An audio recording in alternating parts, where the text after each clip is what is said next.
बिस्मिल्लाहिर्रहमानिर्रहीम। Fourth year आज हम देखेंगे randomized complete block design, experimental design का second method the randomized complete block design. इसको हम RCBD भी कहते हैं।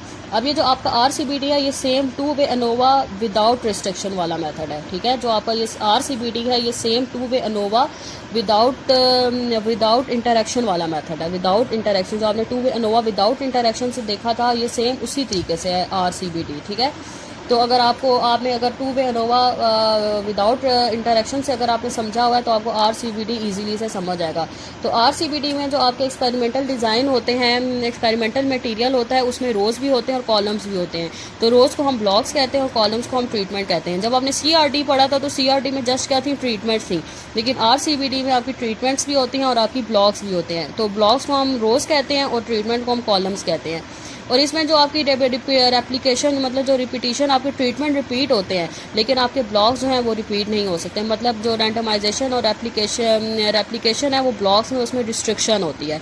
ठीक है, आपके जो एक्सपेरिमेंटल मेथड जो आपके ट्रीटमेंट्स हैं, ट्रीटमेंट्स आपके रिपीट कर सकते हैं, लेकिन आपके ब्लॉक्स जो हैं इसमें रिपीट नहीं कर सकते। ब्लॉक्स में इसमें रिपीटिशन में रैंडमाइजेशन में रिस्ट्रिक्शन होती है।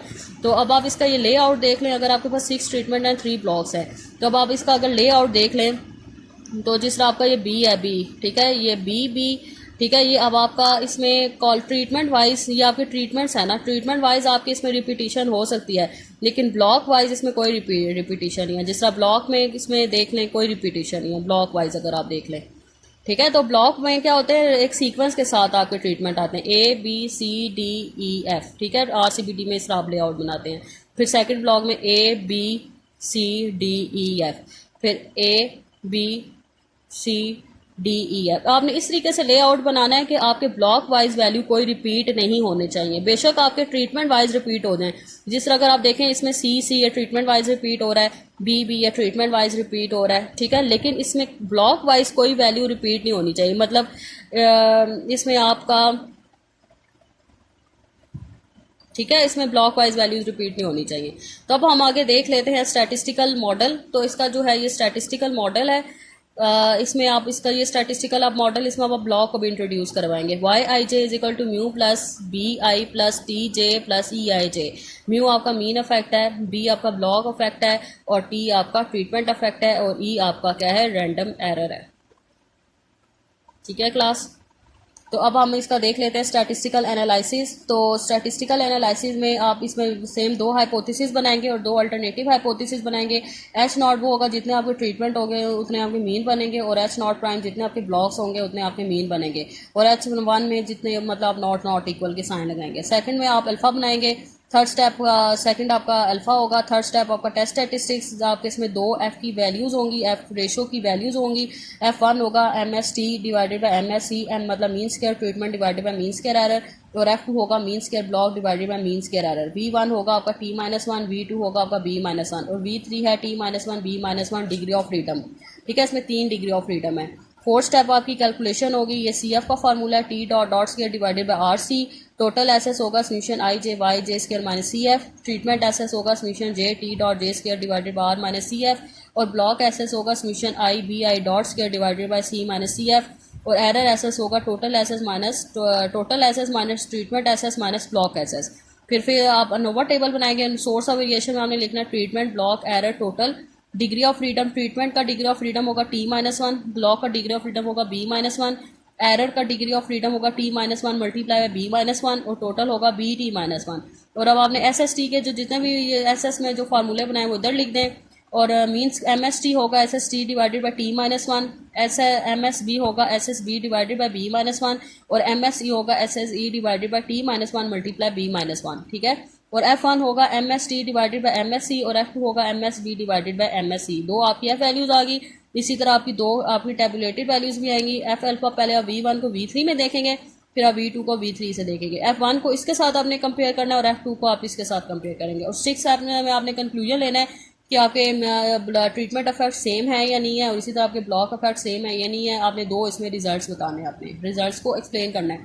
लेकिन अगर आप इसमें अगर आपके ट्रीटमेंट का रिजल्ट, ब्लॉक को नहीं देखना, अगर आपके ट्रीटमेंट का रिजल्ट रिजेक्ट हो जाता है तो फिर आप इसमें LSD को अप्लाई करते हैं।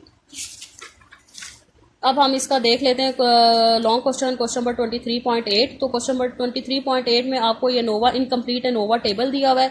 तो इसमें फर्स्ट पार्ट में उसने कहा है कि आप एनोवा टेबल को कंप्लीट करें, और सेकंड पार्ट में उसने कहा है कि आपने ये बताना है कि जो आपकी ट्रीटमेंट मीन है वो आप डिफरेंट हैं या नहीं है। H1 क्या बताता है कि जो आपकी ट्रीटमेंट मीन है सेम है, और H नॉट आपको क्या बताता है कि ट्रीटमेंट मीन जो है सेम है, और H1 क्या बताता है कि आपकी ट्रीटमेंट मीन जो है डिफरेंट है।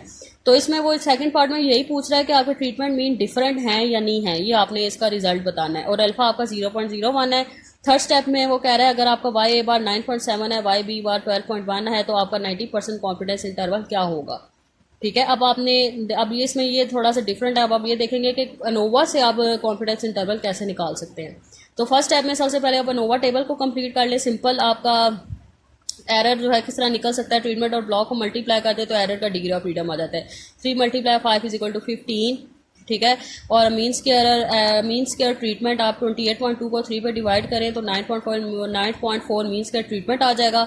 और फिर अब आप इसमें क्या इसको कैसे सॉल्व करेंगे, आप 13.80 को 5 से मल्टीप्लाई करें तो 69 आ जाएगा मीन स्क्वायर ब्लॉक। ठीक है, तो फिर इसमें मीन स्क्वायर एरर कैसे आएगा, 34.1 को डिवाइड करें 15 से तो मीन स्क्वायर एरर आ जाएगा 2.27। और जब आपका टेबल कंप्लीट हो जाएगा तो आपकी एफ वैल्यूज भी आ जाएंगी। 9.4 को डिवाइड करें 2.27 से तो F1 आ जाएगा 4.14, और 13.80 को डिवाइड करें 2.27 से तो F2 आ जाएगा 6.02। ठीक है, आपका इनोवा टेबल कंप्लीट हो गया। अब सेकंड में अब हम ये देख लेते हैं कि आपकी जो ट्रीटमेंट मीन है वो डिफरेंट है या नहीं है। तो अब आप इसका टेबुलेटेड वैल्यू निकालें 0.f, क्योंकि अल्फा 0.01 है तो उसको अल्फा 0.01 लें और उसको 3 को 15 में देखें। इसलिए हमने ट्रीटमेंट के लिए करना है क्योंकि ट्रीटमेंट की बात करें, ब्लॉक की नहीं बात करें, इसलिए हम ट्रीटमेंट की क्रिटिकल वैल्यू निकालेंगे। तो 3 को 15 में देखें तो वैल्यू आएगी 5.42। सो ट्रीटमेंट की क्रिटिकल वैल्यू आई है 5.42 और इसकी टेबुलेटेड वैल्यू 4.14। तो इस हिसाब से आपका H नॉट क्या हो रहा है, एक्सेप्ट हो रहा है। तो H नॉट एक्सेप्ट हो रहा है तो इसका क्या मतलब है कि आपके जो ट्रीटमेंट मीन है वो डिफरेंट नहीं है। ठीक है, तो फिर आप लिख दें that so we can conclude that data do not provide sufficient evidence to indicate a difference among the treatment mean. ठीक है, थर्ड स्टेप में आपने कॉन्फिडेंस इंटरवल निकालना है। तो अनोवा के लिए कॉन्फिडेंस इंटरवल का भी ये फार्मूला लगाते हैं, Y A bar minus Y B bar plus minus T alpha by 2 V √2 mean square error divided by R. ANOVA के लिए आप ये कॉन्फिडेंस इंटरवल का फार्मूला यूज करेंगे। तो 90% कॉन्फिडेंस इंटरवल है तो अल्फा 10% होगा, मतलब 0.1, और ये वी जो है ये मीन स्क्वायर एरर का डिग्री ऑफ फ्रीडम है। ठीक है, जो एरर का डिग्री ऑफ फ्रीडम जो 15 ऐसे हम वी कहेंगे। तो टी अल्फा बाई 2 अल्फा 0.1 है, उसको 2 पे डिवाइड करें तो वी आपका 15 है तो 0.1 डिवाइडेड बाई 2 क्या तो 0.05। तो 0.05 को टी के टेबल में 15 में देखें तो 1.753 आ गया। तो फिर अब आप इसमें वैल्यूज पुट कर दें, वाई ए बार है 9.7, वाई बी बार है 12.1, ये आपकी पूरी टेबुलेटेड वैल्यू आई है 1.753 √2 मीन स्क्वायर एरर क्या है 2.27 और डिवाइडेड बाई 6। तो ठीक है, इसमें से आप रेंज निकालें तो ये आपकी क्रिटिकल रीजन आ गया। अब हम देख लेते हैं लॉन्ग क्वेश्चन नंबर 23.9। तो जो RCBD के क्वेश्चन होते हैं वो इस टाइप के क्वेश्चन होते हैं। ठीक है, उसमें आपको रेप्लिकेशन ब्लॉक्स हैं, और जो आपको ट्रीटमेंट दिए होते हैं वो अंदर आपको इस रैंडमली दिए होते हैं। ठीक है, आपको ट्रीटमेंट्स जो हैं रैंडमली दिए होते हैं, जैसे A, C, A, B आपके ट्रीटमेंट्स हैं। ठीक है, आपको RCBD के क्वेश्चंस में वो ये पेपर में आके इस तरह के क्वेश्चन काफ़ी बार रिपीट होके आते हैं। ठीक है, तो इसमें आपने को जो ट्रीटमेंट्स होते हैं वो अंदर रैंडमली दिए होते हैं। ठीक है, और जो ये और ब्लॉक्स आपको एज इट इज़ दिए होते हैं 1 2 3 4 जाके ब्लॉक्स हैं, और ट्रीटमेंट उसने आपको अंदर रैंडमली दिए हुए हैं, जिस तरह A, C, A ये आपके ट्रीटमेंट्स हैं A, C, B, C इस तरह। तो ठीक है, इस पर आपने क्या अप्लाई करना है RCBD। इस तरह का जो क्वेश्चन होगा वो RCBD का होगा, जब आपको ब्लॉक्स नहीं होंगे और ट्रीटमेंट्स आपको अंदर रैंडमली दिए होंगे। तो अब आप सबसे पहले अब आपके A, B, C ट्रीटमेंट जो है 3 है, A और B और C है। तो H नॉट क्या होगा, μ1 = μ2 = μ3, और H नॉट प्राइम क्या होगा, ट्रीटमेंट्स आपके 3 है और आपके ब्लॉक्स जो हैं 4 हैं। तो μ1 = μ2 = μ3 = μ4, और H1 में आप क्या करेंगे, नॉट इक्वल लगाएंगे। सेकंड स्टेप अल्फा, और थर्ड स्टेप आपका टेस्ट स्टैटिस्टिक्स। अब आप जब कैलकुलेशन करेंगे तो कैलकुलेशन में अब आपने A, B, C को अरेंज करके लिखना है। ठीक है, क्वेश्चन ये स्टूडेंट ये मिस्टेक कर देते हैं कि जिस तरह का आपको टेबल दिया होता है उसी तरह एज इट इज उठा के ना कैलकुलेशन करना शुरू कर देते हैं, तो ये गलत है। सबसे पहले आपने इन ट्रीटमेंट को ट्रीटमेंट A लिखें, B लिखें और C लिखें, और उनको अरेंज करें। सबसे पहले अरेंज करने के बाद उस पर अपना मेथड अप्लाई करें। तो सबसे पहले अगर आपका ब्लॉक 1 है तो ट्रीटमेंट A क्या है 32.1, जब आपका ब्लॉक 2 है तो A की क्या वैल्यू है 17, जब आपका ब्लॉक 3 है तो A की वैल्यू क्या है 40.8। जब आपका ब्लॉक 4 है तो ए की वैल्यू क्या है 26.8। ठीक है, इस तरह अरेंज करना है। जब आपका ब्लॉक 1 है तो बी की वैल्यू क्या है 31.7। जब आपका ब्लॉक 2 है तो बी की वैल्यू क्या है 32.7। जब आपका ब्लॉक 3 है तो बी की वैल्यू क्या है 25.3। जब आपका ब्लॉक 4 है तो बी की वैल्यू क्या है 47.9। इस तरह आपने इसको अरेंज करके लिखना है। ठीक है, इस तरह जो आपने टेबल पे इस तरह अरेंज कर दिया, ए बी सी और उसकी ब्लॉक्स की वैल्यूज आगे अरेंज करके आपने लिख दिया। ठीक है, तो अब आपने वैल्यूज को अरेंज कर लिया। अब आप इसमें जो है अनोवा इसमें RCBD की टेक्निक अप्लाई कर सकते हैं। तो सेम ये 2 वे अनोवा में जिस तरह आपने सॉल्व किया था सेम ये उसी तरीके से होगा। तो यहाँ पे आप क्या कॉलम बनाएंगे BI डॉट, ठीक है, जो रो वाइज कॉलम बनाते हैं तो BI dot square summation J YI J square, और कॉलम वाइज का आप लिखेंगे T dot J square summation I YI J square. यहाँ पे हमने सिंपल वैल्यूज का टोटल BI में लिखना है, BI डॉट में लिखना है, एंड पे उसका ग्रैंड टोटल लेना है। और यहाँ पे जो आपने BI डॉट निकाला था उसका स्केयर ले और एंड पे उसका टोटल है। और यहाँ पे आपने क्या करना है रो वाइज स्केयर्स का सम ले, ठीक है, स्केयर्स लेके उसका सम ले और एंड पे उसका ग्रैंड टोटल है। T डॉट J में आपने कॉलम वाइज सिंपल वैल्यूज का टोटल है और एंड पे उसका ग्रैंड टोटल है। T डॉट J स्केयर में आप T डॉट J का स्केयर लेके एंड पे उसका टोटल है। और इसमें आपने क्या करना है कॉलम वाइज स्केयर का सब वैल्यूज का स्केयर लेके उसका सम ले और एंड पे उसका ग्रैंड टोटल है। तो आपका रो वाइज और कॉलम वाइज स्केयर का सम सेम आना चाहिए और इसके अलावा आपकी जो सिंपल वैल्यूज का टोटल है वो भी सेम आना चाहिए। तो आप CF निकालें तो CF क्या होता है T dot square divided by RC।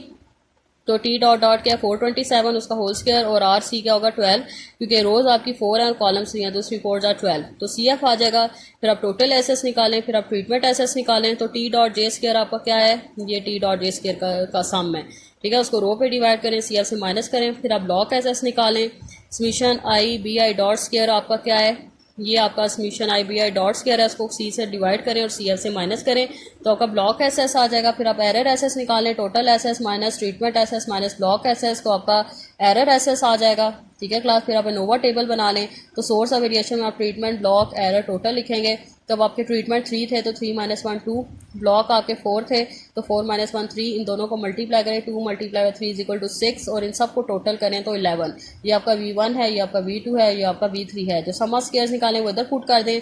Mean square निकालें, 400.40 को 2 पे डिवाइड करें तो 200.20, 528.97 को 3 पे डिवाइड करें तो 176.32, 575.05 को 6 पे डिवाइड करें तो ये क्या आ जाएगा 95.84।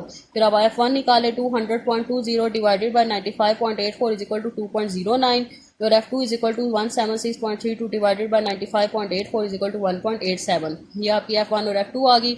इसी तरह आपकी दो टेबुलेटेड वैल्यूज भी आएंगी। 2 को पहले 6 में देखें तो 5.14, फिर 3 को 6 में देखें तो 4.76। तो F1 को आपने इस 5.14 के साथ कंपेयर करना है और F2 को आपने 4.76 के साथ कंपेयर करना है। F1 आपका ट्रीटमेंट को रिप्रेजेंट कर रहा है, F2 आपका ब्लॉक को रिप्रेजेंट कर रहा है। तो अगर आप इसको कंपेयर करें तो आपका H0 एक्सेप्ट हो रहा है, अगर इसको भी कंपेयर करें तो आपका H0 एक्सेप्ट हो रहा है। सो आप देख दें ट्रीटमेंट और ब्लॉक दोनों के लिए आपका H0 क्या हो रहा है, एक्सेप्ट हो रहा है। तो उसका क्या मतलब है, ट्रीटमेंट और ब्लॉक के जो मीन इफेक्ट्स हैं वो क्या इक्वल हैं। ठीक है, तो ये आज लेक्चर था आज आपका, इसको अच्छे से समझ लें।